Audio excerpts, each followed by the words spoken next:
जनवरी 14, 2023 को गूगल ने इंडिया को यह ओपन चैलेंज दिया है कि उसके बिना इंडिया में फोन्स नहीं बिक सकते। यस, टेक जायंट गूगल ने बोल्ड वार्निंग दे दी है कि हम इंडिया में स्मार्टफोन्स महंगे कर देंगे और इससे इंडिया की नेशनल सिक्योरिटी भी एक खतरे में आ जाएगी। और वेल फ्रेंड्स, ये सब गूगल ने इसीलिए किया क्योंकि जैसे मैंने अपने पिछले वीडियो में बताया था कि कंपटीशन कमीशन ऑफ इंडिया ने गूगल पर सीधा 1300 करोड़ का फाइन ठोका था। सो ऑब्वियसली ये गूगल की तरफ से सरकार के लिए एक पुशी टैक्टिक है। पर सवाल यहां पर यह आता है कि अगर गूगल इंडियन मार्केट से अपने सर्च इंजन और प्ले स्टोर को हटा भी दे तो क्या इंडियन स्मार्टफोन्स महंगे हो जाएंगे जैसे गूगल ने दावा किया है? अगर हाँ तो कितने महंगे? वेल हेलो फ्रेंड्स, मेरा नाम है गौरव ठाकुर और डरिए मत, आप गूगल मैप्स के बिना भी ड्राइव कर सकते हो और गूगल पे के बिना भी पेमेंट्स कर सकते हो कि इंडिया के पास अपना खुद का made in India operating system, payment app store, search engine और यहां तक कि गूगल मैप्स का भी रिप्लेसमेंट आ चुका है। But before starting that, UPSC unstoppable channel हर रोज आपके लिए लाता है हाई क्वालिटी वीडियोस, वो भी मृणाल पटेल सर, सुदर्शन गुर्जर सर जैसे टॉप एजुकेटर्स के साथ। तो अभी सब्सक्राइब करें चैनल को और बेल आइकन को दबा दीजिए ताकि आप अपने नॉलेज को अपडेटेड रख सके। तो चलो मैं वन बाय वन स्टार्ट करता हूं, पर उससे पहले इसमें से कई सारे सॉफ्टवेयर्स के नाम आपने शायद सुने नहीं होंगे या आपको लग रहा होगा कि कम पॉपुलर है। दैट इज सोनली बिकॉज इनमें से कई सॉफ्टवेयर अभी भी अंडर प्रोसेस है या फिर वो पब्लिक डोमेन में अब तक वाइडली अवेलेबल नहीं हुए हैं। बट एनीवे, सबसे पहले तो एंड मोस्ट इंपॉर्टेंट, क्या आपको पता है इंडिया के पास अपना खुद का इंडिजिनसली डेवलप्ड ऑपरेटिंग सिस्टम है? मैं बात कर रहा हूं आईआईटी ग्रेजुएट्स द्वारा डेवलप किया गया भार ओएस की, जिसे 19 जन 2023 को आईआईटी मद्रास के स्टार्टअप ने ही लॉन्च किया था। वेल, इस ओएस के सक्सेस के पीछे का सबसे बड़ा रीजन है इसका ट्रूली इंडियन कैरेक्टर। पहली बात तो यह है कि इंडिया की सभी रीजनल लैंग्वेजेस में ये ऑपरेट करता है। दूसरी बात कि भार ओएस मोस्टली सभी made in India low cost mobile phones में यूज होगा। अब इस वजह से होता यह है कि रूरल इंडिया के लोग इसे आसानी से खरीद पाते हैं और उतनी ही आसानी से इसे चला भी पाते हैं। अब इस ओएस को और भी स्ट्रॉन्ग बनाता है इंडिया का अपना ऐप स्टोर कॉल्ड ऐप बाजार, अगर आपने इसके बारे में नहीं सुना हो तो। यस, गूगल और एप्पल के ऐप स्टोर की तरह खुद इंडिया का भी एक ऐप स्टोर डेवलप हो गया है जिसमें पेटीएम सहित ऑलमोस्ट 1200 ऐप्स अवेलेबल है। बट फ्रेंड्स, ऐप स्टोर्स की इस लड़ाई में ये अकेला ऑप्शन नहीं है। गूगल पर डिपेंडेंसी खत्म करने के लिए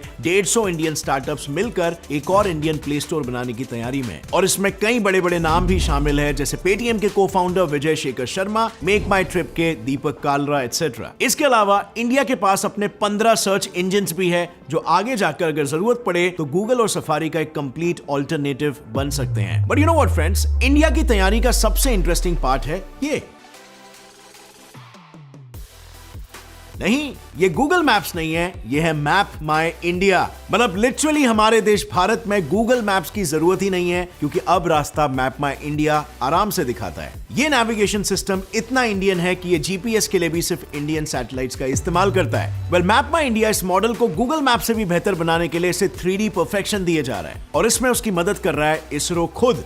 एंड हु नोस, अगर ऐसा ही चलता रहा तो हो सकता है जल्दी इंडिया ही काफी सारे दूसरे देशों में भी गूगल मैप्स की जगह लेने लगेगा। लेकिन अब आप सोच रहे होंगे कि हम अचानक से गूगल के ऑल्टरनेटिव्स की बात कर ही क्यों रहे हैं। सो वेल, बात ये है ना friends, recently competition commission of India ने गूगल पर 2 फाइन चार्जेस लगाए, एक 1337 करोड़ का और दूसरा 936 करोड़ का, क्योंकि गूगल पर यह आरोप लगा कि वो मार्केट में अपनी पोजीशन को मिसयूज कर रहा है और अपने ऐप स्टोर की मदद से मार्केट पर कब्जा करने की कोशिश कर रहा है। बेसिकली मार्केट में अपनी मोनोपोली बनाने के लिए जिससे कोई इंडियन कंपनीज डेवलप ना हो सके। अब गूगल ये करता कैसे है, लिसन केयरफुली। सो आपने नोटिस किया होगा जब भी आप कोई एक नया एंड्रॉइड फोन खरीदते हो तो उसमें गूगल की सभी बेसिक एप्स जैसे यूट्यूब, गूगल प्ले, गूगल पे, गूगल मैप्स एटसेट्रा पहले से ही इंस्टॉल्ड होती है और हमें ऑब्वियसली इससे कोई फर्क नहीं पड़ता। I mean it's not a big deal, right? पर सीसीआई के अनुसार ये एक वेल प्लान स्ट्रेटेजी है। ओके, आप खुद सोचो, ज्यादातर लोग एंड्रॉइड यूज करते हैं जिसमें गूगल का ओएस प्री इंस्टॉल्ड आता है, तो नेचुरली लोग किसी और अल्टरनेट ओएस को यूज करने के बारे में सोचते ही नहीं और इसी बात का फायदा उठाता है गूगल।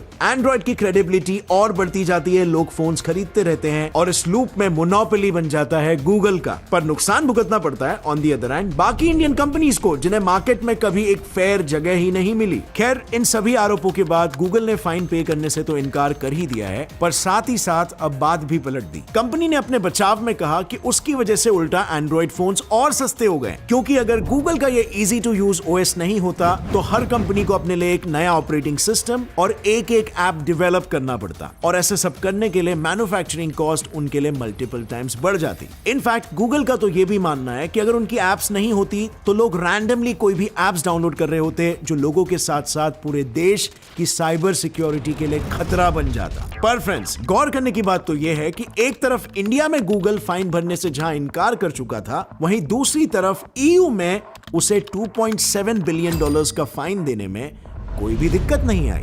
लेकिन सवाल तो यह है कि आखिर गूगल किस से बचेगा, क्योंकि इंडिया के बाद अब Canada, south Korea, Brazil, Argentina, France, Germany और इटली ने भी गूगल पर केसेस फाइल कर दिए हैं। अब इंडिया द्वारा फाइल किया हुआ केस इकलौता ऐसा केस नहीं है जिसमें गूगल डबल स्टैंडर्ड्स दिखा रहा है। एक काफी कोइंसिडेंटल डबल स्टैंडर्ड्स वाली बात बताऊं, सो क्वाइट आयरॉनिकली 2000 से गूगल का मेन कॉर्पोरेट मोटो था डोंट बी इविल, जो कंपनी कल्चर में इतना डीपली एम्बेडेड था कि वो एक तरह से गूगल का अनऑफिशियल लोगो बन गया था। सो मच सो कि काफी टाइम तक गूगल ऑफिसेस के पासवर्ड्स में भी डोंट बी इविल यूज होने लगा था। लेकिन for some unknown reason Google ने हाल ही में ये डोंट बी इविल क्लॉज अपने कोड ऑफ कंडक्ट डॉक्यूमेंट से ही निकाल दिया और उसे डाइल्यूट करके डू द राइट थिंग कर दिया। अब सुनने में तो ये छोटी सी बात लगती है, लेकिन ये कोई कोइंसिडेंस नहीं है कि इसके बाद से ही Google don't be evil tag का ब्रांड एम्बेसडर खुद शायद अपने डायरेक्शन से बदलने लगा। अब काफी सारे लोगों को ये पता नहीं है, लेकिन गूगल प्ले स्टोर पर दिखने वाली सभी एप्स का 30% प्रॉफिट डायरेक्टली गूगल के पास जाता है। अब यहाँ पर भी गूगल की स्ट्रैटेजी काफी मोनोपोलिस्टिक है। अब ये पहली बार नहीं है जब गूगल ने अपनी पावर को मिसयूज किया हो। 2020 में गूगल ने अचानक से पेटीएम ऐप को प्ले स्टोर से निकाल दिया, वो भी बिना कोई वजह बताए। और जब पेटीएम ने इस पर सवाल किया तो गूगल ने सफाई में कहा कि इसीलिए क्योंकि पेटीएम प्ले स्टोर के ऑनलाइन गैम्बलिंग के रूल्स को ओबे नहीं कर रहा था। लेकिन लेट्स नॉट फॉरगेट कि Paytm is a direct rival of Google पे।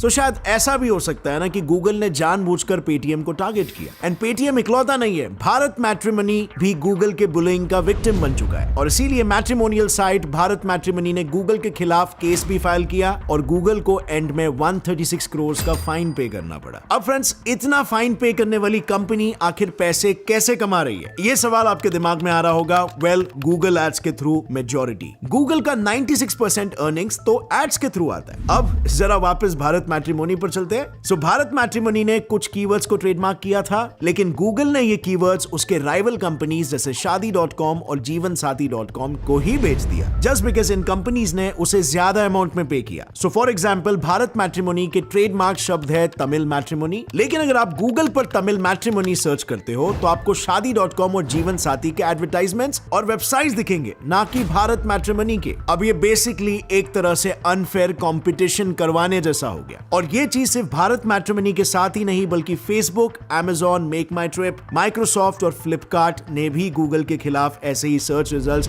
रिग करने की कंप्लेंट्स की है। अब गूगल पर तो स्पाइंग के भी आरोप लगे हैं, क्योंकि रिसेंटली ये सामने आया था कि गूगल नॉन गूगल एप्स जैसे कि इंस्टाग्राम, फेसबुक और टिकटॉक से डेटा चुरा रहा है और इसके लिए वो एंड्रॉइड लॉकबॉक्स नाम का एक सीक्रेट इंटरनल प्रोग्राम यूज करता है। Now as you all know, YouTube के शॉर्ट्स बिल्कुल टिकटॉक और इंस्टा रील से काफी इंस्पायर्ड है।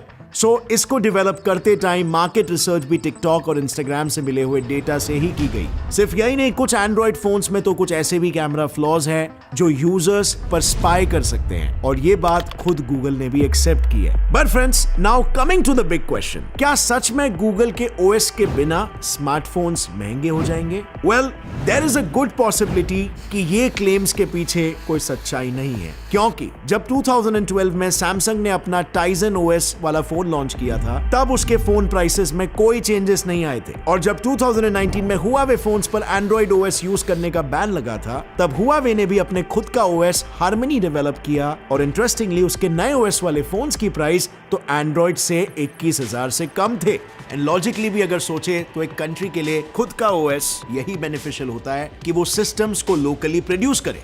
सो गूगल के बिना लाइफ इमेजिन करना जितना इम्पॉसिबल मे बी आप लोग को लग रहा है, उतना एक्चुअल में इंडिया की पोजीशन से अगर देखा जाए तो है नहीं। एंड सीसीआई ने भी राइटफुली गूगल को अकाउंटेबल ठहराया। अगर इस फुल केस को डिटेल में आप जानना चाहते हो कि गूगल पे क्या क्या आरोप लगे हैं और गूगल ने उसका जवाब कैसे दिया, तो इस पर मैंने ऑलरेडी एक वीडियो बनाया है जिस पर आप यहां पर क्लिक करके जिसे देख सकते हो। काफी इंटरेस्टिंग वीडियो है और आपको जानना चाहिए। और अगर इस वीडियो से आपको कुछ भी नया सीखने मिला, एक लाइक जरूर ठोकना। Gets and fly fact channel को भी सब्सक्राइब कर लो और बेल नोटिफिकेशन दबाओ ताकि आगे आने वाली हमारी कोई भी वीडियो की अपडेट आप मिस ना कर सको। और फ्रेंड्स, जाने से पहले यूपीएससी प्रीलिम्स 2023 में अब बस 5 महीने रह गए और इसीलिए अनअकैडमी लेकर आ रहा है लास्ट लास्ट 2 इयर्स के मोस्ट इंपॉर्टेंट करंट अफेयर्स की कंप्लीट कॉम्पाइलेशन, वो भी बिल्कुल फ्री में। इस सीरीज में सब्जेक्ट वाइज टॉपिक्स को कवर किए जाएंगे बाय इंडियाज टॉप एजुकेटर्स। इस सीरीज को देखने के लिए चैनल को अभी सब्सक्राइब कर लो और साथ ही में डिस्क्रिप्शन में दिए गए मेरे कोड से आप पा सकते हो exciting offers on Unacademy subscription. See you next time, friends. Till then, as always, stay curious, keep learning, and keep growing. Jai Hind!